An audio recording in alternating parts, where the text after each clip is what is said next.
Hi friends, मैं हूं SK और टेक्नोसेंस में आप सबका स्वागत है। फ्रेंड्स, कुछ दिन पहले हम स्वीटन का दो 8 इंच 150 वाट एस बी एस ऑफर से दो 2 वे स्पीकर बॉक्स बनाया था और इसका वीडियो भी मेरे चैनल पे है। अगर आपने वो वीडियो नहीं देखा तो जाके वो वीडियो को एक बार ज़रूर देख लीजिएगा, क्योंकि मैं वहाँ पे बहुत ही आसान तरीके से दिखाया हूँ कैसे आप एक हाई क्वालिटी का 2 वे स्पीकर बॉक्स बना सकते हैं।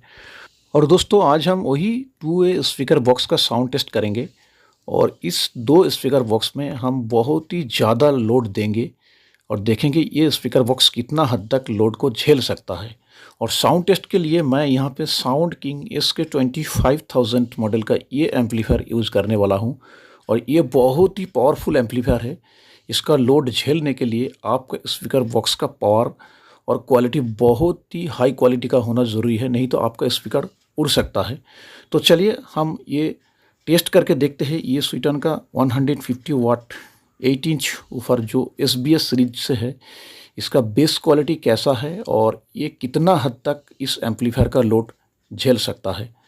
और फ्रेंड्स, यहाँ पे मैं जो इस ऊपर के साथ ट्विटर का यूज किया हूँ, ये भी स्वीटन का है। स्वीटन SDLX 4 इंच 60 वाट मॉडल का है। और चलिए हम देखते हैं ये 2 वे स्पीकर बॉक्स का साउंड क्वालिटी कैसा है।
तो फ्रेंड्स, आपने देखा स्वीटन 150 वाट 8 इंच ऊपर पे बना ये स्पीकर बॉक्स का साउंड टेस्ट, जो बहुत ही ज़्यादा लाउडनेस था। और यहाँ पे जो ऑडियो सिग्नल का मैं यूज किया हूँ, इस ऑडियो सिग्नल में बहुत ही ज़्यादा बेस पंचिंग था। एक ही सेकंड में कई बार इसका साउंड अंदर और बाहर की ओर कर रहा था। और इस टाइप का साउंड को टेस्ट करने के लिए बहुत ही पावरफुल स्पीकर का ज़रूरत है, नहीं तो स्पीकर उड़ सकता है। और यहाँ पे स्वीटन स्पीकर बहुत ही अच्छे तरीके से इसका लोड को झेला है। स्पीकर में कोई भी प्रॉब्लम नहीं आया है। तो ऑल ओवर ये स्पीकर बॉक्स का परफॉर्मेंस बहुत ही अच्छा था। और फ्रेंड्स, आप सबको इस स्पीकर बॉक्स का परफॉर्मेंस कैसा लगा, अपना वैल्यूएबल राय कमेंट बॉक्स में ज़रूर दीजिएगा, क्योंकि मैं आप सबका कमेंट को ध्यान से पढ़ता हूँ। तो दोस्तों, उम्मीद है ये वीडियो आप सबको ज़रूर पसंद आया होगा। प्लीज़ मेरा इस चैनल को जरूर सब्सक्राइब और इस वीडियो को लाइक शेयर कीजिएगा। मिलते हैं नेक्स्ट वीडियो पे, तब तक आप सब सुरक्षित रहे, खुश रहे। जय हिंद।